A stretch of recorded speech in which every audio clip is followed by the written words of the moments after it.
Onde você estava naquela noite? Ninguém nunca nos contou a verdade. Eu só quero ele de volta. Arquivos Perdidos Brasil. Era uma noite abafada de setembro de 2012, quando as câmeras da estação Marechal Deodoro captaram uma cena aparentemente banal. Um músico de rua encerrando o expediente. O túnel vibrava com o peso metálico dos trens, o ar carregado de poeira e pressa. Entre os ecos de passos apressados e o chiar das engrenagens, uma melodia suave e triste flutuava, quase implorando para ser ouvida. Um homem magro, de casaco puído e violão azul, dedilhava notas que se perdiam na indiferença da multidão. Ninguém o olhava.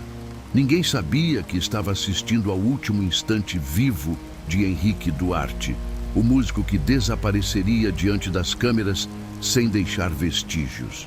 O relógio digital marcava 23h17 quando o sistema registrou sua última imagem. Henrique guarda o violão, cruza o corredor e lança um olhar rápido para o reflexo do vidro da bilheteria. Um olhar que parece notar algo que o resto do mundo ignora. No segundo seguinte, a gravação corta. Nenhum grito, nenhum ruído. Apenas o trem partindo vazio, como se levasse consigo mais do que passageiros. Horas depois, ao revisar as imagens, o segurança percebeu algo impossível. 3 versões diferentes do mesmo trecho. Em uma, Henrique desaparece de forma súbita. Em outra, uma sombra se aproxima. E na terceira, o violão sequer cai no chão. A perícia técnica do metrô tentou justificar o fenômeno como uma falha de gravação. Mas desde quando uma falha produz 3 realidades distintas? As cópias foram isoladas, o caso abafado, e a diretoria determinou silêncio absoluto. Ainda assim, os rumores se espalharam entre os funcionários, um som de violão que ecoa nas madrugadas, sempre à mesma hora. Um reflexo humano no vidro que aparece e desaparece entre os frames, como se o tempo tivesse se quebrado dentro do túnel. O desaparecimento de Henrique Duarte é mais do que um mistério. É uma fenda na lógica, um erro que a cidade tenta esquecer. 3 versões, um único homem e uma estação que parece viva. Mas afinal, qual dessas imagens mostra a verdade? E o mais perturbador, será que o metrô de São Paulo escondeu o som de um crime ou o registro de algo que jamais deveria ter sido visto? Antes de continuarmos, aproveita para se inscrever no canal Arquivos Perdidos BR. Aqui, cada caso esquecido ganha voz novamente. E cada detalhe pode mudar tudo o que você pensa saber. Curta o vídeo, compartilhe com quem também busca respostas e venha descobrir o que as autoridades preferiram deixar enterrado. O ano era 2012. O Brasil se preparava para uma década de grandes promessas, mas a São Paulo subterrânea vivia outro tipo de realidade, fria, metálica, marcada pelo som constante de catracas, passos e anúncios que se repetiam como preces eletrônicas. O metrô era o espelho perfeito da cidade. Eficiente na superfície, mas corroído por dentro. Câmeras em todos os cantos, seguranças vigiando cada gesto e uma multidão que passava sem olhar para o lado.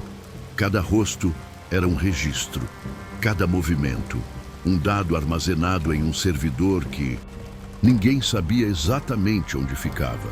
Foi nesse ambiente de controle e invisibilidade que Henrique Duarte construiu sua rotina. Enquanto a cidade acelerava, ele tocava para os que não tinham tempo. O som de seu violão azul se misturava ao ruído dos trens, à pressa de executivos, ao barulho das portas se fechando. Havia algo quase profético em sua presença. Um lembrete vivo de que nem toda beleza pode ser medida em segundos ou registrada por câmeras. Mas talvez justamente por isso ele tenha se tornado um incômodo. A São Paulo de 2012 era também a cidade das câmeras novas e dos velhos medos. Após uma onda de furtos e pequenos atentados, o metrô implantara um dos sistemas de vigilância mais modernos da América Latina. Centenas de olhos eletrônicos assistiam o cotidiano de milhões de pessoas, mas paradoxalmente, quanto mais se via, menos se entendia. As imagens se acumulavam como poeira digital em arquivos que ninguém revisava, e cada gravação parecia dizer o mesmo: nada demais. Aconteceu. Até o dia em que aconteceu, os registros daquele período revelam uma população habituada à presença do medo. Trabalhadores que não se olhavam, seguranças que dormiam em pé e artistas de rua empurrados para as sombras dos túneis. A cidade não era apenas vigiada, era observada em silêncio, como se o próprio concreto guardasse segredos. Henrique era um desses segredos. Uma presença discreta, quase poética, mas impossível de ignorar por quem o via tocar. Entre 2009 e 2012, dezenas de relatos sobre anomalias nas câmeras circularam entre funcionários do metrô, mas todos foram arquivados como erros técnicos. Pequenos lapsos, imagens que piscavam e reapareciam alteradas. Ninguém investigou a fundo. Era mais conveniente culpar a tecnologia do que admitir a possibilidade de que algo ou alguém estivesse interferindo. Enquanto isso, na superfície, a cidade celebrava seu progresso. Arranha-céus novos subiam sobre os mesmos alicerces de desigualdade e as promessas de modernidade pareciam enterrar lentamente qualquer vestígio de humanidade. Para a maioria, o metrô era apenas um trajeto. Para Henrique, era o palco onde o invisível tocava. E foi ali, nesse contraste entre o concreto e o som, que o primeiro sinal de distorção surgiu. Uma falha nas imagens, uma nota fora do lugar, algo que anunciava o inevitável. Mas quem era o homem por trás daquele violão azul? Que tipo de vida o levou a se tornar o protagonista de uma gravação impossível? Nos corredores abafados da Pisa, cidade, começava a nascer o enigma de um artista que desapareceu tocando a própria verdade. Henrique Duarte nascera longe do centro, em um bairro onde o asfalto rachava sob o sol e o vento trazia o cheiro de ferro e poeira. Cresceu cercado por rádios quebrados, partituras riscadas a lápis e o som distante dos trens que cruzavam os fundos das casas. Desde cedo, aprendeu a sobreviver do que restava. O eco, o intervalo, o silêncio entre um acorde e outro. Filho de uma costureira discreta e de um cobrador que sumiu antes de ele completar 10 anos, Henrique cresceu acreditando que a cidade não apenas engolia pessoas, mas também suas vozes. Aos 12, trocou um DVD quebrado por um violão. Nunca estudou música. Aprendeu observando, ouvindo os erros dos outros, como se buscasse algo escondido entre as notas desafinadas. Tocava nas feiras, nas calçadas e nos vagões, acreditando que o som só existia quando alguém o escutava, e que o silêncio começava quando alguém o esquecia. Aos 29, seu maior medo não era a morte, mas o desaparecimento.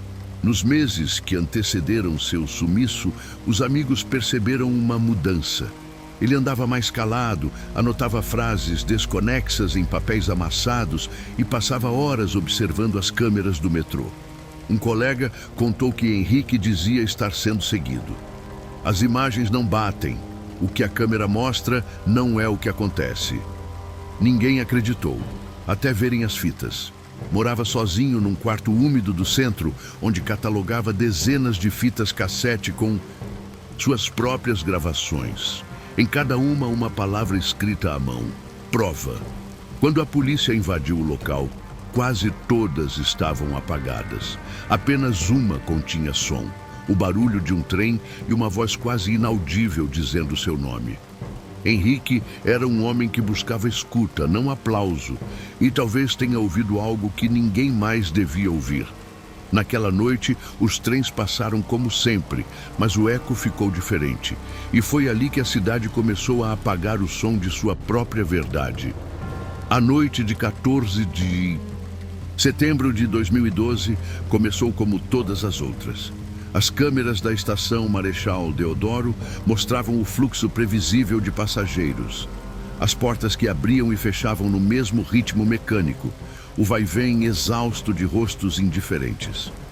Henrique chegou às 17h12, violão azul nas costas, olhar baixo, passos lentos.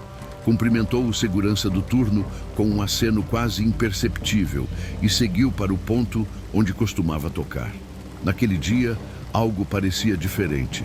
O som estava mais grave, as luzes mais fracas e a imagem das câmeras ligeiramente fora de foco, como se o próprio sistema resistisse a registrar o que viria. Durante as horas seguintes, Henrique tocou as mesmas músicas de sempre. As notas ecoavam entre os corredores úmidos, se misturando ao som metálico dos trens. Um grupo de jovens o filmou com o celular. Riu, foi embora. Às 22h40, ele guardou o boné onde caíam as moedas e ficou parado por quase 10 minutos, olhando para a câmera da bilheteria. Nenhum movimento, nenhum som, apenas aquele olhar fixo, tenso, vazio, quase hipnótico. Às 23h17 ele recolhe o violão. E é aí que a história começa a se fragmentar. A filmagem original mostra Henrique caminhando em direção ao corredor de manutenção, uma área restrita. No plano seguinte, há um borrão, uma oscilação de luz e, por um segundo, o som de um trem fantasma que não consta nos registros do sistema. O vídeo corta. Fim da gravação. Quando o segurança de plantão reviu o material, percebeu que havia outras 2 cópias do mesmo trecho, cada uma com diferenças sutis, mas perturbadoras. Na primeira, Henrique desaparece no meio do corredor. Na segunda, uma sombra encapuzada se aproxima por trás. Na terceira, ele nunca chega a entrar no corredor.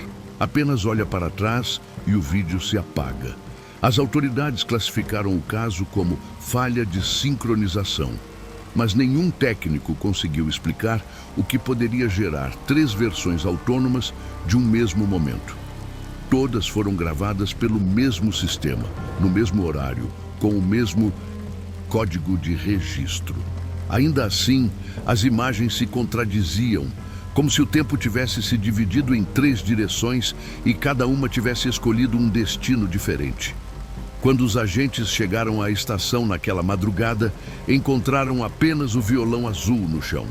As cordas estavam intactas, mas o instrumento emitia um som contínuo, um chiado elétrico impossível de explicar.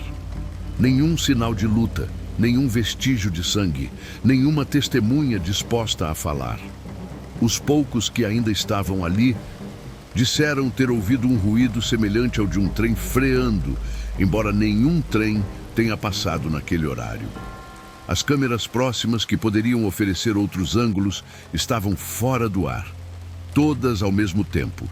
O técnico responsável disse que nunca vira um apagão tão preciso, como se alguém tivesse desligado só as que interessavam.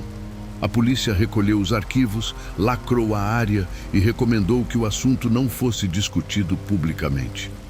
Mas há algo na gravação que poucos notaram. No último frame antes do corte, uma mancha clara se reflete na parede de azulejos. Quando ampliada, lembra um rosto. O mesmo rosto de Henrique, mas virado para a direção oposta, como se alguém, em outro tempo, o observasse de volta. Na manhã seguinte, o metrô funcionou como se nada tivesse acontecido. A cidade seguiu seu curso, mas a estação jamais voltou a ser a mesma. E foi então, com o nascer do sol, que o silêncio começou a gritar. O dia seguinte amanheceu com o mesmo ritmo de sempre. Trens lotados, anúncios automáticos, pressa e indiferença. Nenhum jornal noticiou o desaparecimento, nenhum comunicado oficial foi emitido. Para a maioria dos que cruzavam a estação Marechal Deodoro naquela sexta-feira, nada havia mudado. Mas para quem trabalhava ali todas as noites, algo no ar parecia deslocado, pesado, como se a estação respirasse de forma diferente. Os seguranças que encontraram o violão foram orientados a não comentar o assunto. O caso foi tratado internamente como incidente operacional. E o nome de Henrique Duarte sequer foi mencionado nos relatórios de manutenção. Os papéis oficiais o reduziram a uma sigla: indivíduo não identificado. O corpo, ou o que quer que restasse dele, jamais foi localizado. Ainda assim, uma faixa de isolamento permaneceu por dias no corredor onde ele sumira. Nenhum funcionário conseguia permanecer ali por muito tempo. O ar era denso, o som do trem parecia distorcido e o eco das notas do violão continuava a ressoar de forma irregular, ora mais alto, ora mais distante, como se o instrumento ainda estivesse sendo tocado em algum lugar que o olho humano não alcançava. Os passageiros começaram a perceber o desconforto. Relatos de vozes e assobios vindos do túnel surgiram nas semanas seguintes. Alguns afirmavam ouvir uma melodia curta, repetida 3 vezes, sempre por volta das 23h17, o mesmo horário registrado no vídeo. Um músico de rua chegou a dizer que evitava tocar ali porque alguém respondia às notas, mas não com som, com estática. Enquanto o metrô se esforçava para apagar qualquer vestígio da história, nas redes sociais começaram a circular capturas de tela das filmagens originais. As imagens, vazadas por um funcionário anônimo, mostravam a sequência de quadros onde o rosto de Henrique parecia se multiplicar nas paredes. Em fóruns de internet, o caso ganhou o apelido de "O Homem de 3 Versões", e logo as teorias se espalharam. Encobrimento, falha no tempo, experimento de som. Dentro da estação, o clima tornou-se tenso. Funcionários pediam transferência, passageiros evitavam o último trem. A direção do metrô mandou reinstalar novas câmeras, mas, curiosamente, nenhuma delas filmava o corredor onde Henrique desaparecera. Era como se o espaço tivesse sido apagado, não do mapa, mas da memória. Foi nesse silêncio calculado que o inquérito começou. Um documento frio, incompleto, mas repleto de falhas que pareciam intencionais. E é nele, nas primeiras páginas da investigação, que a verdade começa a se fragmentar de novo. O inquérito foi aberto tardiamente, quase por obrigação, mais para preencher lacunas burocráticas do que para encontrar um culpado. O delegado responsável, um homem de olhar cansado e voz arrastada, registrou apenas 2 linhas no relatório inicial. Indivíduo desaparecido em circunstâncias indeterminadas, sem indícios de crime. 2 linhas para um mistério inteiro. Nenhum esforço real foi feito para compreender as imagens, e as fitas originais foram rapidamente transferidas para o setor técnico do metrô, onde, por erro de catalogação, desapareceram de novo. O investigador civil que assumiu o caso nas semanas seguintes, Eduardo Naves, era conhecido por sua teimosia. Foi ele quem insistiu em reabrir o circuito das câmeras, analisando frame por frame as 3 versões existentes. Segundo seu depoimento, as gravações apresentavam algo que ele jamais vira: variações de iluminação incompatíveis com o sistema elétrico, ângulos que não correspondiam à arquitetura da estação e, o mais perturbador, marcas no chão que mudavam de posição conforme a cópia observada. Era como se a realidade estivesse sendo filmada por 3 tempos diferentes, cada um com sua própria cronologia. Escreveu Naves em seu caderno de anotações, o mesmo que desapareceria meses depois, junto com ele. A polícia técnica alegou falha de compressão digital, mas uma perícia independente feita anos mais tarde provou que os arquivos não haviam sido corrompidos. As diferenças entre eles não eram fruto de erro, mas de gravações distintas. 3 gravações feitas no mesmo instante, de 3 ângulos impossíveis. Quando perguntados sobre como isso poderia acontecer, os engenheiros de vigilância responderam em uníssono: não há como. as testemunhas foram ouvidas sem entusiasmo. Um segurança afirmou ter visto Henrique caminhando em direção ao corredor proibido, mas sua descrição mudava a cada depoimento. Na primeira versão, o músico estava sozinho. Na segunda, acompanhado de um homem de terno escuro. Na terceira, apenas uma sombra passava. O próprio segurança admitiu ter sonhado com o corredor por semanas, acordando sempre às 23h17. O investigador Naves tentou rastrear o histórico de gravações anteriores do mesmo ponto de câmera. Foi quando descobriu algo ainda mais estranho. Nos dias que antecederam o desaparecimento, a imagem mostrava distorções leves, como se uma figura transparente cruzasse o enquadramento. Os arquivos desses dias foram apagados do servidor antes de ele conseguir fazer cópias. O relatório sobre isso jamais foi anexado ao processo. O caso foi oficialmente arquivado sob o termo sem elementos de materialidade. Nenhum corpo, nenhuma evidência concreta, apenas ruído. O mesmo ruído que os técnicos afirmavam ouvir sempre que tentavam reproduzir o vídeo original. Um chiado agudo, semelhante à frequência de uma nota musical. No final de 2013, o caso Henrique Duarte foi encerrado. Mas a verdade não descansa em pastas arquivadas. Um grupo de estudantes de cinema, ao pesquisar desaparecimentos urbanos, encontrou cópias não oficiais das gravações. Ao assisti-las, perceberam algo que a polícia jamais notara. Entre as imagens, havia pequenos lapsos, frames intercalados com códigos de tempo inexistentes. E em um deles, uma mensagem em letras brancas: o som não mente. A partir desse momento, o caso deixou de ser apenas um desaparecimento e se transformou em um espelho quebrado da realidade. E quando versões diferentes da mesma história começam a disputar o que é verdade, nascem as teorias, e nenhuma delas termina em paz.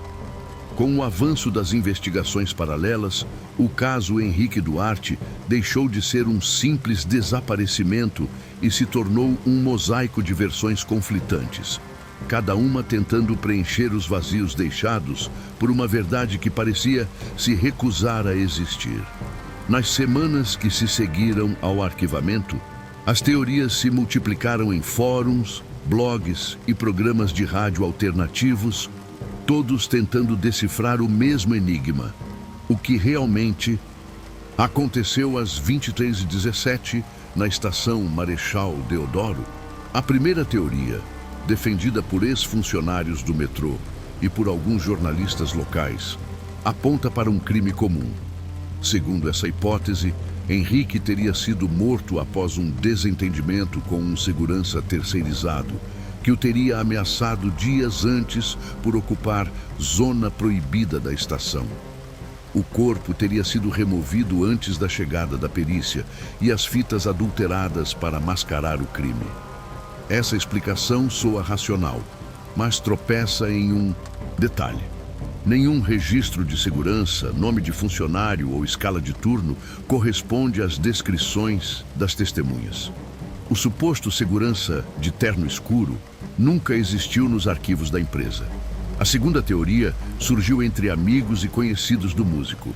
Eles afirmam que Henrique vinha apresentando sintomas de distúrbio psicológico, agravados pelo isolamento e pela falta de sono. Falava sobre sons que voltavam e imagens que o seguiam. Para esse grupo, ele teria simplesmente se perdido no labirinto subterrâneo dos túneis de manutenção, um espaço que poucos conhecem e muitos evitam. Algumas passagens antigas ligam estações desativadas e há relatos de pessoas que desapareceram lá dentro por dias antes de serem encontradas. No entanto, buscas realizadas posteriormente com drones e equipes técnicas não encontraram vestígios de corpo, roupas ou violão. Mas é a terceira teoria que provoca calafrios e mantém o caso vivo até hoje. Ela parte de um ponto inquietante. E se as imagens das câmeras não mentiram, mas mostraram exatamente o que aconteceu, Especialistas em análise forense e físicos independentes notaram que o relógio digital de uma das gravações marcava 23h17:52, enquanto nas outras duas o tempo seguia em direções opostas. Em uma, o segundo avança, na outra, retrocede. Isso levou alguns estudiosos a sugerirem que as câmeras teriam registrado fragmentos de um mesmo evento em diferentes instâncias temporais, como se o espaço tivesse se curvado naquele ponto. Cientistas chamariam isso de anomalia de sincronização espaço-temporal, mas o público batizou de efeito Marechal, uma distorção entre tempo, imagem e som. O curioso é que esse tipo de falha já havia sido relatado em outras estações, sempre por volta do mesmo horário.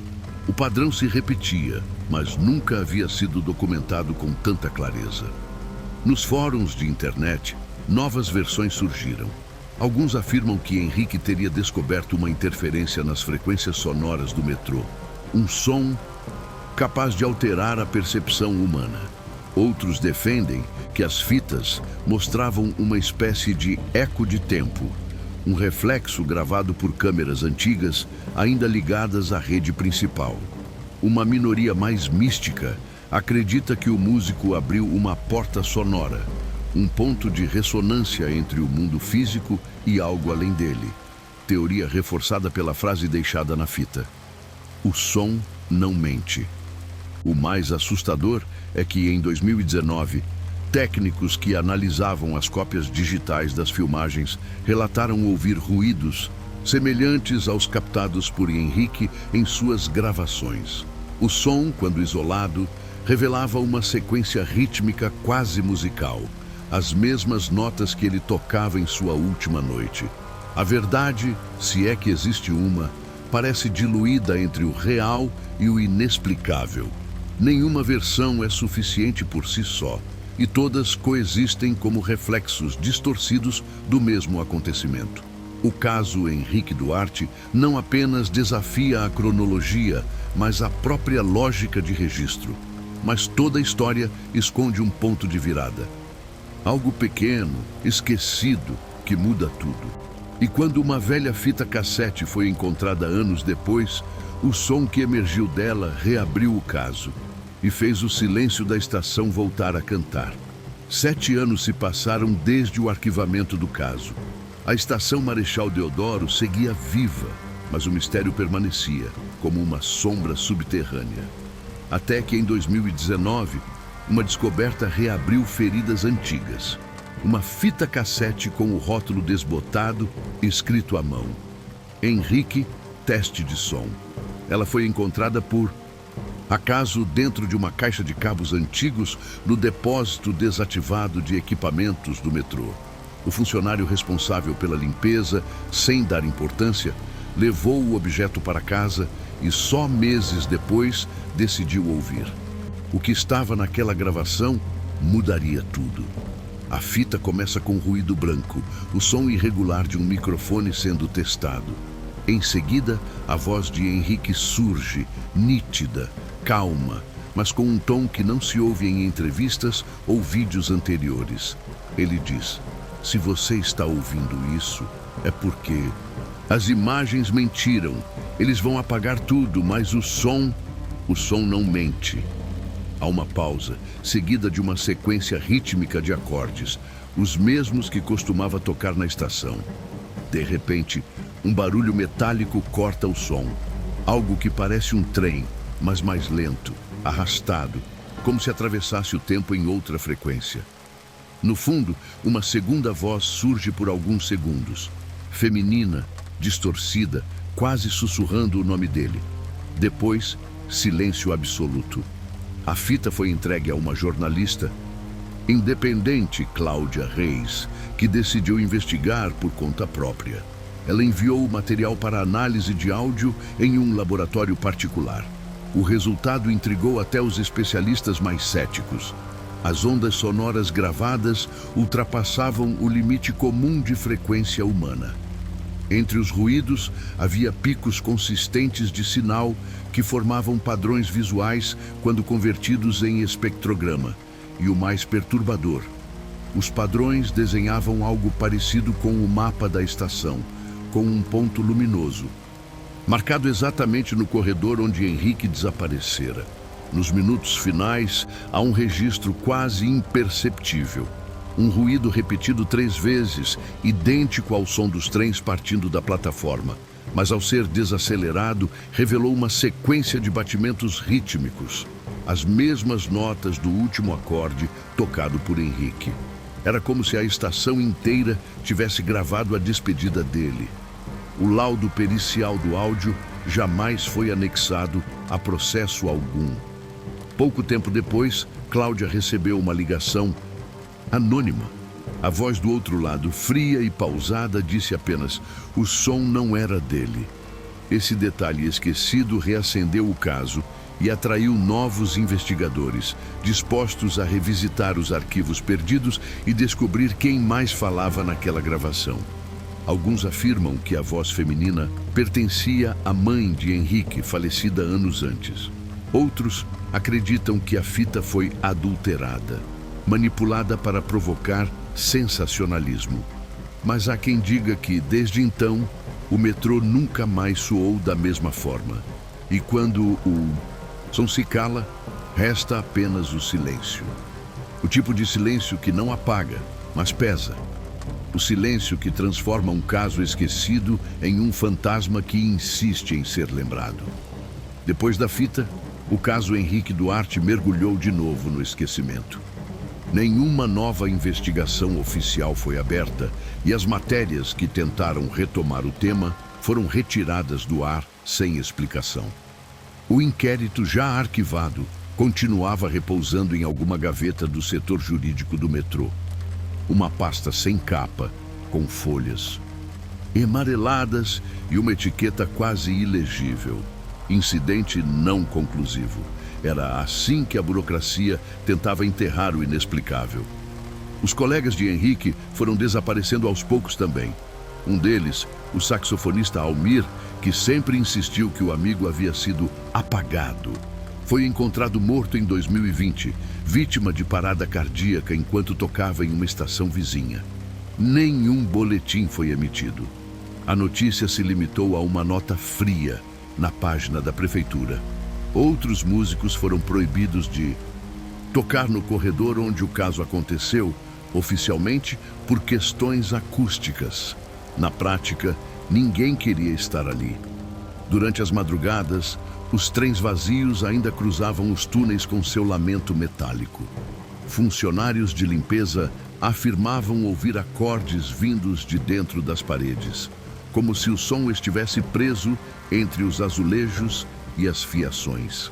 Um engenheiro, em entrevista anônima, relatou que, ao revisar o sistema elétrico da estação, encontrou interferências na rede de áudio, sempre a mesma.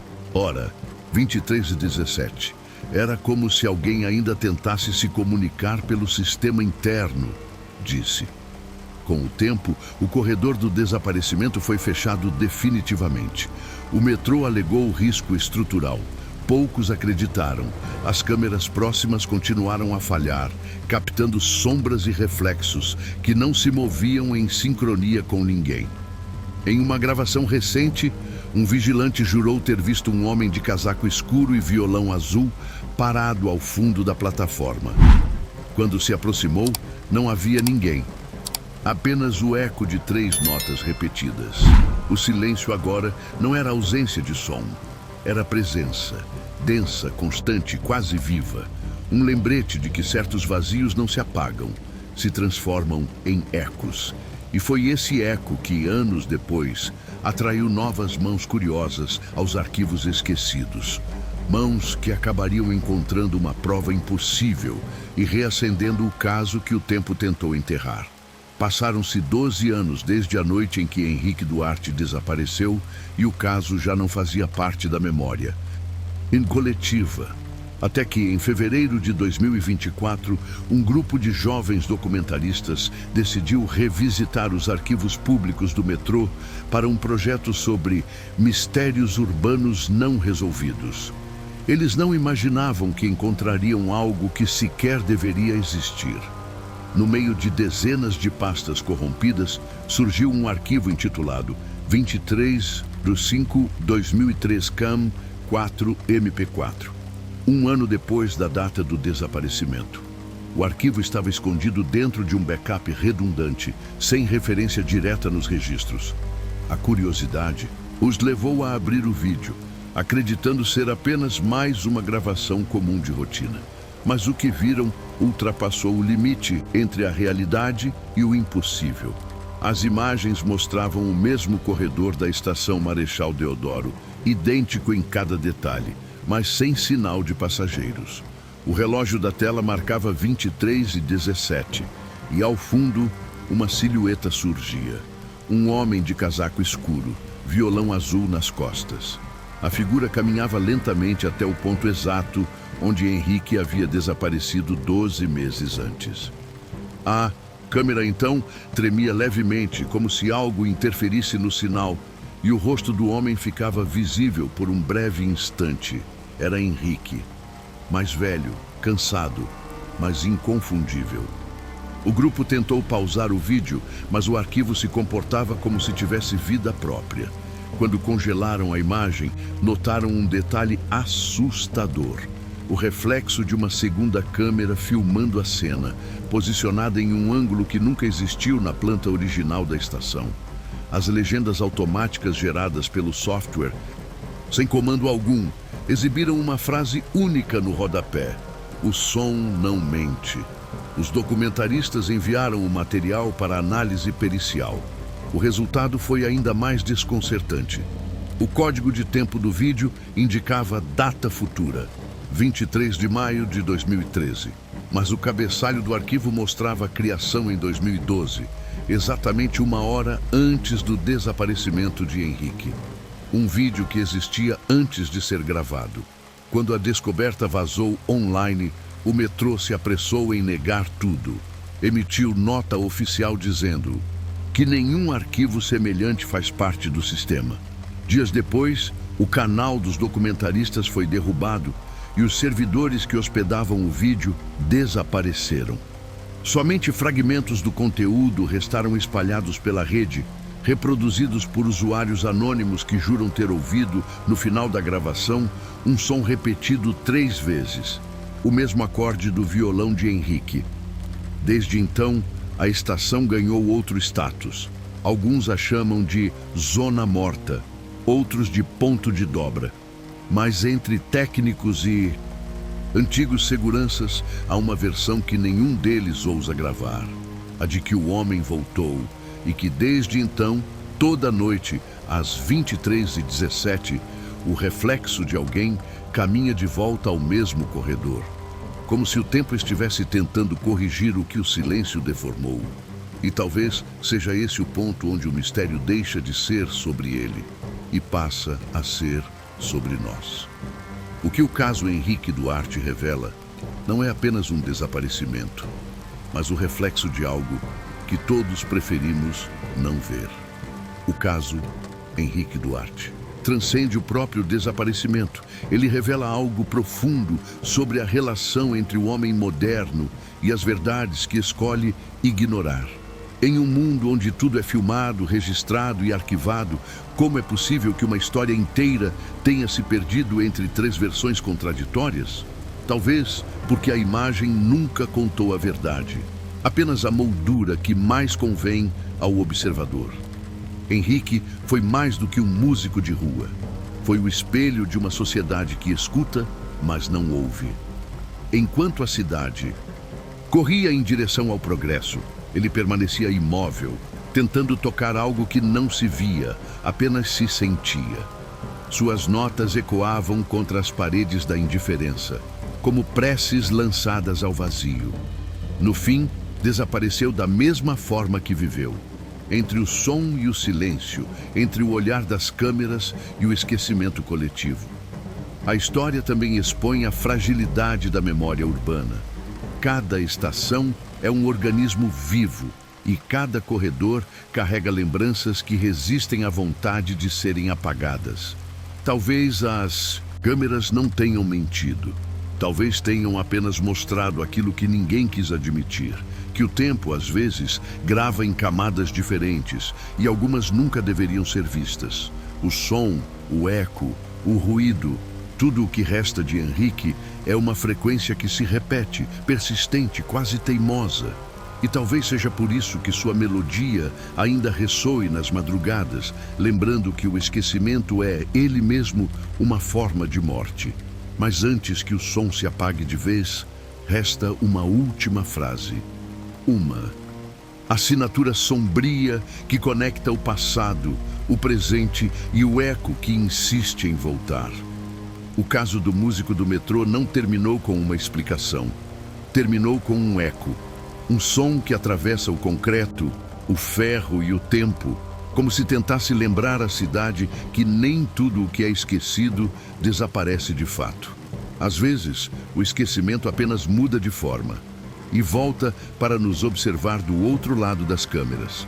Hoje, mais de uma década depois, a Estação Marechal Deodoro continua recebendo milhares de pessoas por dia. Para quase todas elas, é apenas um ponto de passagem, um espaço entre o trabalho e a casa, entre a pressa e o tédio. Mas há quem perceba algo diferente. Passageiros relatam que em certas noites, o ar parece vibrar de maneira estranha, como se o som dos trens carregasse uma nota dissonante. Funcionários antigos evitam falar sobre isso, mas os poucos que se permitem lembrar afirmam ouvir, vez ou outra, o som suave de um violão azul. 3 acordes, repetidos em sequência, sempre às 23h17. Ninguém sabe explicar se é coincidência, falha acústica ou o próprio som do esquecimento tentando se fazer ouvir. O fato é que o nome de Henrique Duarte resiste, mesmo sem rosto, sem corpo e sem registro oficial. Permanece preso no subsolo da cidade, no ponto onde a realidade se fraturou em 3 versões e nenhuma pôde ser apagada completamente. Cada uma delas ainda ecoa, como um lembrete de que talvez o verdadeiro crime não tenha sido o desaparecimento, mas o silêncio que se seguiu. A cada geração, São Paulo cria seus fantasmas. Eles não vivem em cemitérios, mas em sistemas, câmeras e bancos de dados. Henrique é um deles. O fantasma digital de uma era em que tudo é gravado e nada é realmente lembrado. O homem que tocava para ninguém e acabou ouvido pelo tempo. Um músico que, sem querer, transformou sua última canção em um código que nem a própria tecnologia consegue decifrar. Há quem diga que os arquivos ainda existem, escondidos, corrompidos, renomeados dentro de servidores, esquecidos. E que um dia, quando o metrô for reconfigurado ou as máquinas forem substituídas, as fitas originais poderão ser encontradas. Outros acreditam que já não há mais nada a recuperar. Que o caso Henrique Duarte é uma espécie de espelho que o tempo colocou diante da cidade para provar que a verdade não é uma imagem, mas um som. E que o som, quando se cala, deixa um vazio mais barulhento do que qualquer ruído. Entre os investigadores amadores, há uma teoria final, nunca publicada oficialmente. Segundo ela, as 3 versões do vídeo não são registros diferentes, mas tentativas do próprio sistema de corrigir o que não podia ser corrigido. O instante em que Henrique desapareceu teria gerado uma falha de sincronia entre o som e a imagem, uma rachadura entre planos temporais. O metrô gravou 3 realidades ao mesmo tempo, e em cada uma delas, um destino distinto. Em uma, o músico foi apagado, em outra, fugiu, e na terceira, nunca existiu. É por isso que, para alguns, o caso não é um desaparecimento, mas uma multiplicação. Henrique não sumiu, ele se dividiu. Talvez, no fim, o verdadeiro horror dessa história não esteja no sobrenatural, mas naquilo que ela revela sobre nós. Somos uma sociedade que documenta tudo, mas entende pouco. Que filma a dor, mas apaga o contexto. Que transforma a vida em dado e o esquecimento em política. Henrique tornou-se vítima de um sistema que enxerga tudo e compreende nada. Um sistema que grava o som de um homem morrendo, mas não consegue escutar o que ele tenta dizer. E se há algo a ser aprendido neste caso, é que toda verdade esquecida continua viva, esperando o momento certo para se fazer ouvir. Porque o silêncio não é ausência, é registro, é eco, é permanência. Enquanto houver quem procure, o caso do músico do metrô jamais estará encerrado. Talvez o violão azul ainda esteja lá, repousando no escuro, esperando o próximo acorde. Talvez as câmeras ainda tentem filmar o impossível. E talvez, em algum ponto entre o som e o tempo, Henrique Duarte ainda esteja tocando. Você ouviu mais um caso dos Arquivos Perdidos BR, onde o tempo apaga rastros, mas não verdades. Se acredita que nenhuma história deve morrer, inscreva-se agora no canal, ative o sininho e venha investigar o próximo mistério conosco. Cada semana, novas histórias esquecidas voltam à tona, crimes arquivados, vozes apagadas, ecos que o tempo tentou silenciar. Assista, ouça e descubra. Nem todo desaparecimento termina no escuro. Às vezes, é no escuro que a verdade começa a brilhar.